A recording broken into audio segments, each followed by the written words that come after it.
আমাদের মূলত সমস্যা হচ্ছে যে কালকে যে আন্দোলনটা আমরা করছিলাম, আমাদেরকে বলা হয়েছিল অফিসে নোটিশ, ওরা একটা নোটিশ তৈরি করছে ম্যানেজমেন্ট, যে ওখানে লেখা আছে 8 দিনের ছুটি, আমাদের 8 দিনের ছুটি এবং 20 দিনের বেতন দিবে।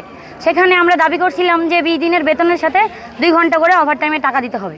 2 ঘন্টা করে ওভারটাইম হলে 40 ঘন্টার ওভারটাইমের টাকা এবং 10 দিনের ছুটি দিতে হবে। ওনারা এতে রাজি না। পরে আমরা বলছি যে আমরা সেই 2টা ডিউটি করে দিব, যে 8 দিনের ছুটির পরিবর্তে আমরা 10 দিন চাচ্ছি, ওই 2 দিনের ডিউটিটা ঈদের পরে আসে করে দিব।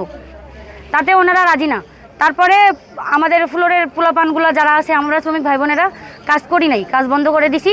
তারপরে কিছুক্ষণের মধ্যে আমরা 2 ঘন্টার মতো বাইরে বসেছিলাম, স্বাভাবিকভাবে ভিতরেই ছিলাম, মানে গেটের ফ্লোর থেকে নিচে নেমে আসছি, অ্যাসেম্বলি পয়েন্টে ছিলাম, ওখানে বসেছিলাম। তারপরে কিছুক্ষণের মধ্যেই দেখি বাইরে থেকে আমাদের ম্যানেজমেন্টের লোক, বাইরে থেকে 7 জন লোক ভিতরে ঢুকাইছে, যেই জায়গায় অস্ত্র সহ, তাদের কাছে চাকু এবং অনেক ধারালো অস্ত্র ছিল।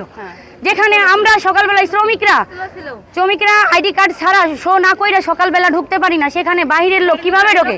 ওনারা ঢুকাইছে মূলত আমাদেরকে ফাঁসানোর জন্য। ওরা চাইছিল হয়তো আমাদের ফ্যাক্টরি ভাঙচুর করে, কোনো কিছু লুটপাট করে, দোষ হয়তো আমাদের ওয়ার্কার ভাই বোনদের, যে না ওয়ার্কারেরা ধ্বংস করছে, ওয়ার্কারদের ওপর মামলাটা আমাদের ওপর উঠতো, এর জন্য ওরা বাইরের লোক ঢুকাইছিল।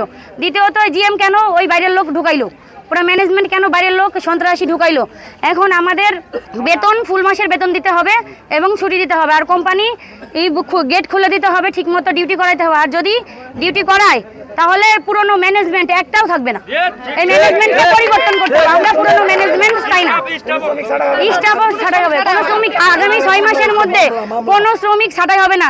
এমনকি কালকে সেনাবাহিনীর লোকজন আমাদেরকে বললো যে আপনারা কোনো আন্দোলন করেন না, আমরা কালকে সকালবেলা যথারীতি যে টাইমে অফিসে আসেন ঠিক ওই টাইমে আসবেন, দেরি করেন না। আসার পরে আমরা মালিক পক্ষ এবং আপনাদেরকে নিয়ে বসে কোনো না কোনো সমন্বয় করে দিব।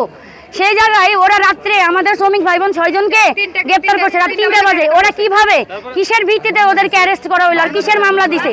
আমরা কোম্পানির ভিতরে কোনো ভাঙচুর করি নাই, কোনো ক্ষয়ক্ষতি করি নাই। এমনকি আমাদের ভাই বোনেরা সেনাবাহিনী পুলিশকে নিয়ে পুরো ফ্যাক্টরি ঘুরে দেখাইছে যে দেখেন আমরা কোনো ভাঙচুর এগুলো দাঙ্গামা কিছু করি নাই। তারপরে ওনারা কেন, কিসের ভিত্তিতে ওরা ওদেরকে গ্রেপ্তার করলো? ওদেরকে ছেড়ে দিতে হবে এবং আজকের মধ্যে ওদেরকে ছেড়ে দিয়ে আমাদের ওদের নামে মামলা যা আছে সবকিছু তুলে নিতে হবে। আমাদের সামনে তদন্ত করছে, ওসি কেন আসে না? উনি কিসের জন্য? ওনাকে জবাব দিতে হবে, উনি কেন এই 6 ভাইদেরকে কিসের ভিত্তিতে অ্যারেস্ট করছে, এটা জবাব দিতে হবে। এমনকি আমরা ইতিমধ্যে খবর পাইছি যে বাকি 4 জন সাভার থানায় আছে, আর বাকি 2 জনকে খুঁজে পাওয়া যাচ্ছে না। এটা কেন? আমাদেরকে 6 জন সহ আজকের মধ্যে এখানে দিয়ে যেতে হবে। ঠিক।